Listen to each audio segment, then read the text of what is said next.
آپ کو ایسی ایسی کتابیں مل جاتی ہیں جو آپ کو جنرلی سٹورز میں نہیں ملتی یا جو آپ کو جنرلی کہیں اور ملتی نہیں ہے.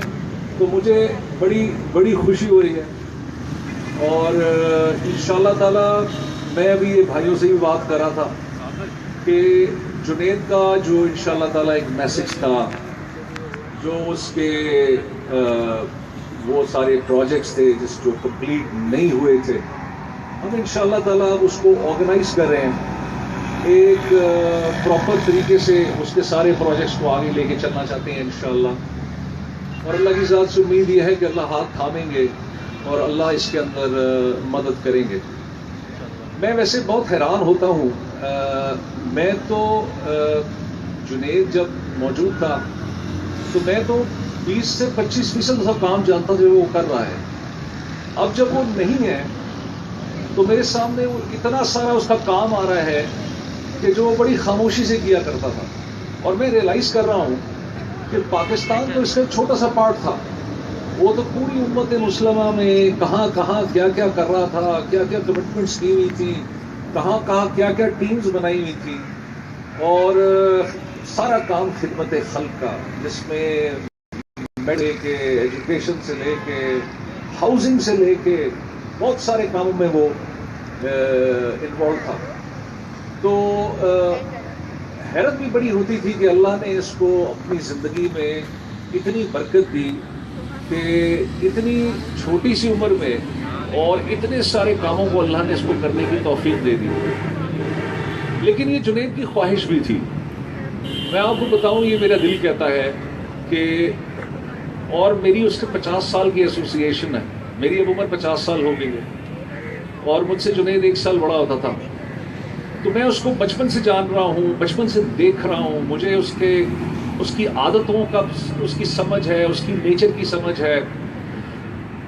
ایک چیز جو میں دیکھتا ہوں، جو اللہ نے اس کو جو قبولیت دی، میں سمجھتا ہوں کہ اس میں بہت بڑا ہاتھ، بلکہ میجر ہاتھ اس کے حقوق العباد، خدمت خلق اور اخلاق کا ہے. یہ میرا دل کہتا ہے کہ اس میں سجدے تو اس کے ضرور ہیں ہی ہیں، لیکن سجدوں سے بڑھ کر اس کے اپنے آس پاس والوں کے ساتھ معاملات ہیں. اور یہی جنید کا سب سے بڑا میسج ہے کہ دیکھو، ہر کسی سے معاملات ایسے رکھو کہ جیسے تم اپنے آپ سے معاملات چاہتے ہو. وہ ہمیشہ مجھے وہ ایک آپ جناب صلی اللہ تعالیٰ علیہ وسلم کی مشہور حدیث ہے جس میں آپ نے زبان پکڑ کر دکھایا کہ اگر اس زبان پر قابو پا لو تو میں تمہیں جنت کی گارنٹی دیتا ہوں. تو جنید کا بالکل یہی تھا کہ حقوق العباد کی بات کرنی، اخلاق کی بات کرنی. وہ ہمیشہ کہا کرتا تھا کہ یار دیکھو، بڑا آسان ہے سنت پر پڑھ کر عمل کی کوشش کرنا، لیکن بہت کم وہ ہوتے ہیں جو اس کے اوپر پورا عمل کرنے کی نیت کرتے ہیں. جہاں ہمارا معاملہ خود کا آ جائے تو ہم پھر کچھ ڈاماڈول ہو جاتے ہیں. وہ کہتا تھا اس پہ قابو کرنا ہے. میں نے اس کو ہمیشہ، آپ یقین کریں، بچپن سے ہمیشہ اس کو میں نے اپنا حق چھوڑتے دیکھا ہے. اور جب دین اس کی زندگی میں آیا تو اس کی یہ جو نیچر تھا، اس کی یہ جو کوالٹیز تھیں، اس کی ایک جو یہ ڈیولپمنٹ تھی، اس میں تبدیلی آئی. اس کو چیزیں سمجھ آنے لگ گئی. دین سے پہلے اس میں یہ نیچر میں موجود تھا، لیکن وہ سمجھ نہیں آتی تھی کہ اس کو کس طرح سے یوٹیلائز کیا جائے. جیسے میں آپ کو بتاؤں کہ جب جنید اپنے کریئر کے پیک میں بھی تھا تو ہم لندن میں شوز کرتے تھے. میں نے اس کا ایک شو دیکھا ویمبلی میں. ویمبلی ایک بہت بڑا اسٹیڈیم ہے لندن میں، جہاں پر بہت مشہور لوگ کرتے تھے، میڈونا اور مائیکل جیکسن. اور تو مجھے یاد ہے اس کا پہلے وہاں شو ہوا اور بڑی دنیا موجود تھی. تو شو کے بعد ہم بیٹھے ہوئے تھے تو میں جنید سے کہہ رہا تھا، یار یہ اس سب کو تو کیسے ڈائجسٹ کرتا ہے؟ تو کہتا ہے، یار ڈائجسٹ کیا کرنا ہے، مجھے پتہ ہے یہ میرے ہاتھ میں ہے نہیں، مجھے پتہ ہے دینے والی ذات کوئی اور ہے، تو جب تک مل رہا ہے عیشی کرو. تو یہ میں نے ہمیشہ اس کا نیچر دیکھا. پھر جب وہ دین کی سائٹ پر آیا، اللہ نے اس پر رحم جب کیا تو اسے یہ باتیں سمجھ میں آنے لگ گئی. اور پھر اس کو وہاں سے وہ پالش کرتا چلا گیا. تو میں آپ سے یہ کہنا چاہ رہا تھا کہ آپ نے جو جنید کا مقام دیکھا ہے اور جو اللہ نے اس سے جو راضی ہوا ہے، یہ ہم سب کر سکتے ہیں.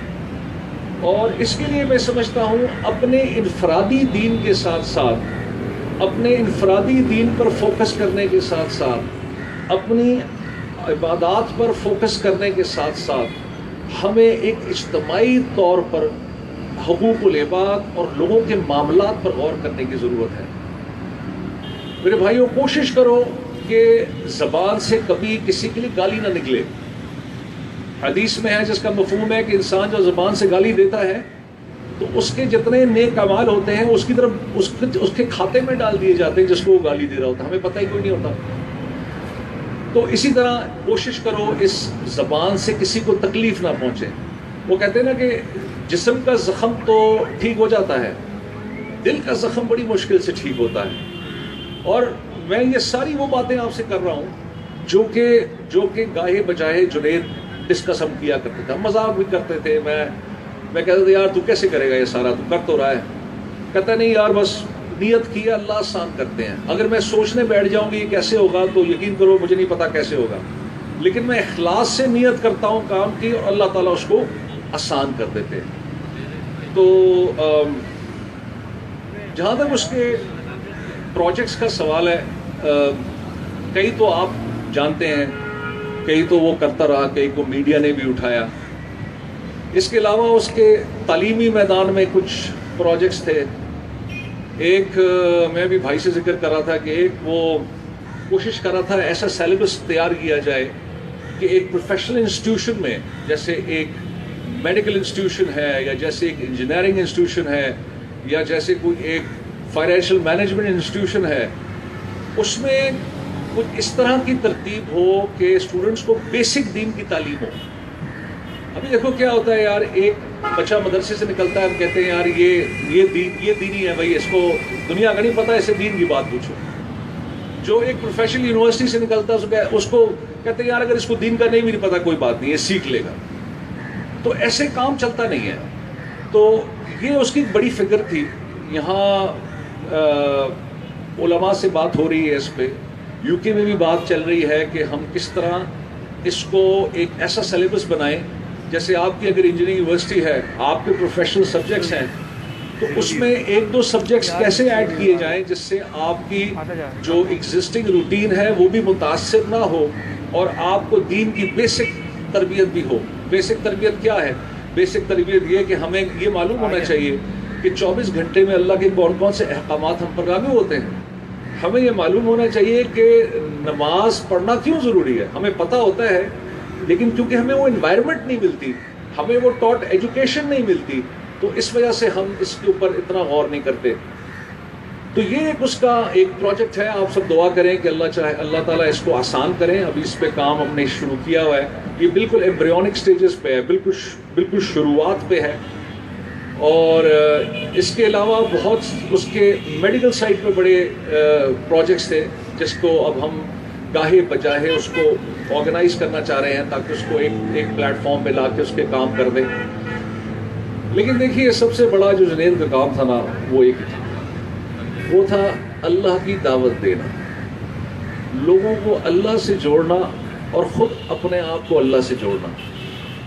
اور جب انسان اس کی فکر کرتا ہے تو اس کے حقوق العباد اور لوگوں کے معاملات خود بخود اس کی نظر کے سامنے آنے لگ جاتے ہیں. تو جنید کا پیغام تو ایک ہی تھا. میں آپ کو بتاؤں حیران ہو گئے کہ ہمیشہ وہ کہا کرتا تھا کہ چھوٹے بھائی ہم اس دنیا میں اپنی آخرت کو خوبصورت بنانے آئے ہیں. یہ اس کے میں آپ کو ورڈ بائی ورڈ کوٹ ان کوٹ الفاظ بتا رہا ہوں کہ چھوٹے بھائی ہم اس دنیا میں اپنی آخرت کو خوبصورت بنانے آئے ہیں. تو اس کی وہ جستجو کرتا تھا ہمیشہ. اور اس کے علاوہ پیٹریوٹزم تو یار ہمارے میرے فادر خود آرم فورسز میں تھے. 65 کی وار انہوں نے لڑی، فائٹر پائلٹ تھے. میرے 671 کی وار انہوں نے لڑی. ہم نے سارا بچپن میں نے اور جنید نے ایئر فورس کے بیسس پہ گزارا. ہم نے ساری زندگی جہازوں کو ٹیک آف اور لینڈ کرتے دیکھا. اور اس کو بھی بڑا شوق تھا جنید کو. وہ تو ایئر فورس جوائن بھی کرنا چاہتا تھا لیکن اس کی آئی سائٹ ویک تھی تو وہ وہ اس وجہ سے نہیں کر سکا. تو یہ ہمارے خون میں ہے. بلکہ میں آپ کو بتاؤں آپ کہ ایک اسلامک ریپبلک جو ہے وہ آپ کے دین کے 70 حصوں میں سے ایک حصہ ہے، اور یہ اس کو ہمیشہ رہا. جب یہ گانا ریکارڈ ہوا تھا دل دل پاکستان، یہ میرے خیال میں پرانی بات ہو گئی، آئی تھنک 87-88 کی بات ہے، ہم سارے چھوٹے ہی ہوتے تھے. تو جنید نے جب یہ گانا ریکارڈ کیا تھا تو آپ کو حیرت ہوگی کہ گانا تو چلو گانا تھا، جس جذبے سے وہ یہ گانا گاتا تھا. تمہیں یاد ہے شعیب صاحب کہا کرتے تھے یار تو فوجی ہے پورا، تو ہم کہتے تھے یار ہم تو ہیں فوجی، ساری زندگی ہم اس میں رہے ہیں. تو یہ اسی جذبے سے کرتا تھا. اور اب بھی آپ کو میں بتاؤں ہمارے گھر میں ہر کسی کو یہ دل دل پاکستان، ہمارے چوکیدار تک کو دل دل پاکستان آتا ہے، ہمارے ڈرائیور تک کو بھی آتا ہے، سب کو، ہم سب پڑھتے ہیں بغیر میوزک کے، آج تک پڑھتے ہیں، آج تک پڑھتے ہیں. سناؤ کو تھوڑا ساتھ پڑھیں گے ہمیں. ایسی زمین اور آسمان ان کے سوا جانا کہاں، بڑھتی رہے یہ روشنی، چلتا رہے یہ کارواں، دل دل پاکستان جاں جاں پاکستان، دل دل پاکستان جاں جاں پاکستان، دل دل پاکستان جاں جاں پاکستان، دل دل پاکستان جاں جاں پاکستان دل.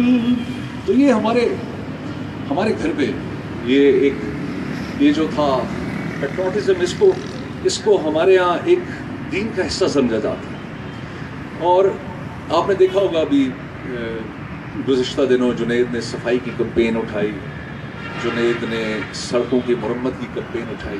یہ وہ درد تھا، اور میں آپ کو بتاؤں کہ یہ اس نے اس سچے درد کے ساتھ یہ کام شروع کیا تھا، اور کہتا تھا یار دیکھنا چھوٹے بھائی، ایک دن وہ وقت آئے گا کہ یہ جو دل دل پاکستان ہے نا، یہ جو جان جان پاکستان ہے، تم دیکھنا یہ واقعی ہی ہماری جان جان پاکستان بنے گا. اس میں واقعی ہی وہ ویلفیئر اسٹیٹ قائم ہوگی جو ایک اسلامک ریپبلک میں ہونی چاہیے. یہ اس کی ڈریمز تھی، اور اپنی کیپیسٹی میں جو وہ کرتا جا رہا تھا وہ اللہ تعالیٰ اس میں برکت ڈالتے جا رہے تھے. تو ان شارٹ میں آپ سے یہ کہوں گا کہ اب جو جنید کے جو بھی پروجیکٹس ہیں ہم اس کو اب دیکھ رہے ہیں، بیٹھے ہوئے ہیں اس پہ، اور اس کو اب ایک آرگنائز کر کے ایک اسٹرکچر طریقے سے آگے لے کے جائیں گے. اور آپ سب کی بھی اس پہ مدد چاہیے ہوگی، کیونکہ میں تو بار بار ایک بات کہتا ہوں کہ جنید جو ہے وہ صرف میرا بھائی نہیں ہے، جنید تو پورے پاکستان کا بھائی تھا. اور یہ احساس مجھے ابھی ہوا اس کے انتقال پر کہ جس طرح سے ہر واک آف لائف سے لوگوں نے جس طرح سے اس کا جنید کے جانے کا افسوس کیا. میں نے خواتین کو روتے دیکھا، میں نے بچیوں کو روتے دیکھا، میں نے بڑوں کو روتے دیکھا. میں نے پہلی دفعہ زندگی میں دیکھا کہ جب کوئی عالم دین جاتا ہے تو لوگ روتے ہیں، لیکن وہ بھی مخصوص طبقے کے جن کو جانتے ہیں. یہ میں نے پہلی دفعہ زندگی میں دیکھا کہ جب جنید گیا تو عالم دین خود رو رہے تھے. میں نے تب ہر طبقے میں لوگوں کو دیکھا، اور خالی یہاں نہیں، ہر جگہ سے، خاص طور پہ US، UK، Australia, Canada, South Africa, کہاں سے مجھے کالز نہیں آئی، کہاں سے لوگ اور تھاڑے مار کر روتے تھے. تو میرا اس سے دل بہت، مجھے ایک تسکین بھی ملتی تھی. اور میں آپ سے اگر شیئر کروں کہ مجھ سے علماء نے نا 2 سٹیجز کے اندر وہ مجھ سے تعزیت کرتے تھے. پہلے مجھے کہتے تھے یار بہت ہی افسوس ہوا، چلا گیا، بہت اچھا ساتھی تھا. دوسرے میں کہتے تھے تمہیں مبارک بھی ہو، دیکھو وہ اللہ کی راہ میں شہید ہوا. شہادت کی جو مسلمان کے لیے 8 اقسام ہیں، ان میں سے 3 پر وہ پورا کر گیا. ایک اللہ کی راہ میں تھا، واپس آ رہا تھا، مارا گیا، شہید ہوا. اس کے بعد جو مسلمان سفر میں جل کر مر جائے وہ شہید ہوتا ہے، جو مسلمان سفر میں دب کر مر جائے وہ شہید ہوتا ہے.